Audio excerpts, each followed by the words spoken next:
Hello everyone, कैसे हो आप सब। आज मैं अपने मेरी क्लाइंट का बैक पे वैक्स करने वाली हूँ, जिनकी हेयर ग्रोथ आप जैसे देख पा रहे हो। हेयर ग्रोथ इनकी नॉर्मल है, ज़्यादा इनका वैसा हेयर नहीं है। ये देखिए,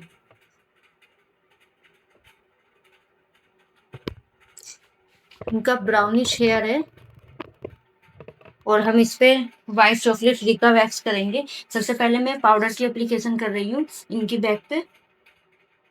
पाउडर कभी पफ से नहीं लगाना चाहिए, इस तरीके का आप कोई भी पाउडर ले सकते हो और उसकी एप्लीकेशन करने के लिए आप इसको डायरेक्ट लगाओ। पाउडर पफ में क्या होता है, कई बार जब हम क्लाइंट के पाउडर अप्लाई करते हैं तो उसमें जो बैक्टीरिया होता है क्लाइंट की स्किन का, वो हर क्लाइंट को लगता है।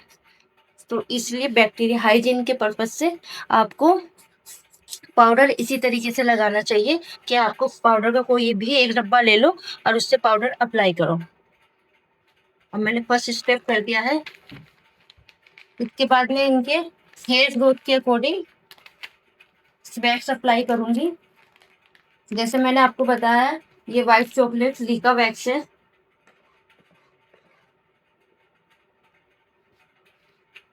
वैक्स की लेयर जितनी ज्यादा पतली लगेगी, वैक्स उतनी ही ज्यादा अच्छे से होगी। इस चीज का आप ध्यान रखिएगा। जैसे कि मैं देखती हूँ कि लोग इतना भर भर के मोटी मोटी लेयर वैक्स की लगा देते हैं और उसको निकालते रहते हैं, उसमें कई बार स्किन भी पील हो जाती है। और ऐसी वैक्स, जब इतनी मोटी लेयर हम वैक्स की लगाते हैं तो वैक्स अच्छे से हेयर ग्रोथ भी नहीं निकलती है। वैक्स स्ट्रिप की दो साइड होती है, एक साइड इस तरीके से दिखता है और एक साइड थोड़ा स्मूथ होता है। जो स्मूथ वाली साइड होती है उसी को हमें नीचे करना है और इसको टाइट हाथ से एक ही बार आप अच्छे से डैप करके हेयर को निकाल सकते हो। ये देखो आप, मैं अभी हाफ साइड करके आपको हाफ साइड में कितना डिफरेंस आया है वो दिखाऊंगी। जब भी हम वैक्स करें, बस एक चीज का हमें ध्यान रखना है कि जो हम वैक्स अप्लाई कर रहे हैं उसकी ग्रोथ एक ही डायरेक्शन में होनी चाहिए। जिस डायरेक्शन में ग्रोथ है उसी डायरेक्शन में हमें वैक्स अप्लाई करनी है और वैक्स स्ट्रिप उसके अपोजिट डायरेक्शन में करनी है।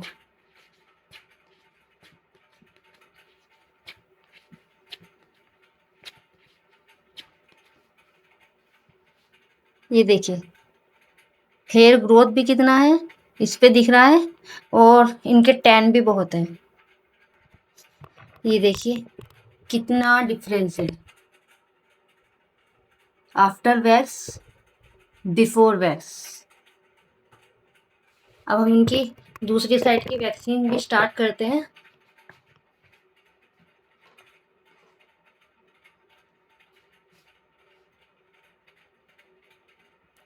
जैसे कि मैंने आपको बोला है, जिस डायरेक्शन में हेयर ग्रोथ होती है उसी डायरेक्शन में हमें वैक्स अप्लाई करनी है। अगर क्लाइंट की स्किन सेंसिटिव है तो उसके ऊपर आप जेल वैक्स करो या ब्रिजिलियन वैक्स करो, जो फेस पे यूज की जाती है।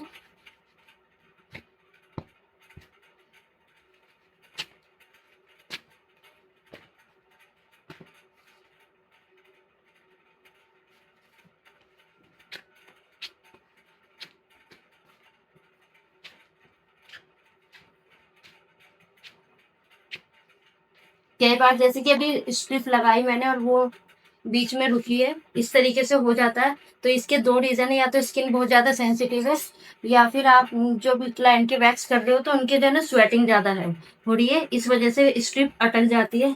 तो इस चीज का आपको ध्यान रखना है कि जब आप स्ट्रिप निकालो तो बहुत ही अच्छे से निकालो, वरना क्लाइंट को इसमें पेन हो जाती है।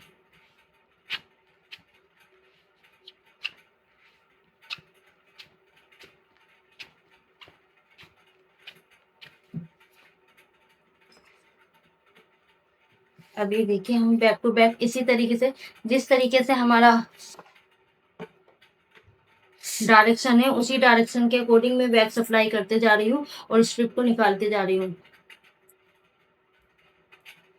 जब भी आप वैक्स करो बैक पे तो आपको एक चीज का ध्यान रखना है, बैक पे जब वैक्स करते हैं तो अपर साइड इस वाले पोर्शन पे क्या होते हैं ना, दाने निकल जाते हैं क्लाइंटों को।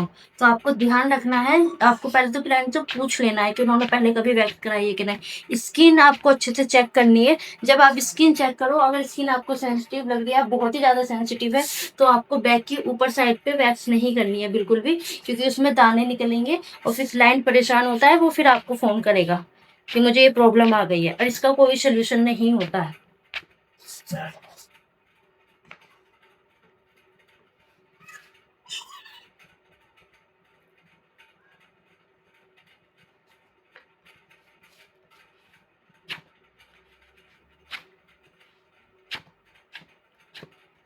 ये जो बट लाइन होती है, नीचे वाला जो ये वाला पोर्शन होता है, आपको दिख रहा होगा, ये जो नीचे वाला पोर्शन होता है, इस पे हमेशा हेयर ग्रोथ ज्यादा होती है और बाकी पार्ट के अकॉर्डिंग।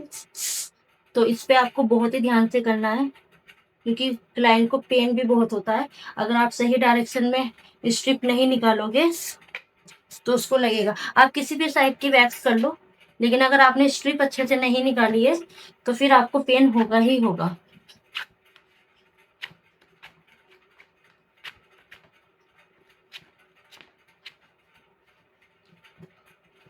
अब आप देखिए, कंप्लीट वैक्स हो चुकी है।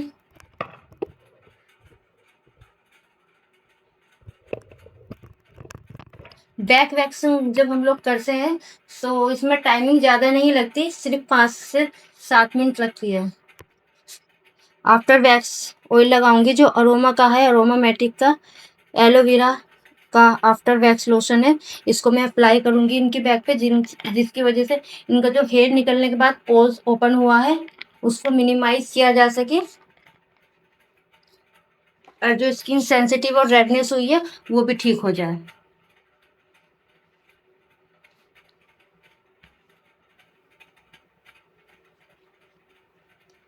अगर आपको मेरी ये वीडियो अच्छी लगी हो तो आप प्लीज़ मेरे चैनल को सब्सक्राइब कीजिएगा।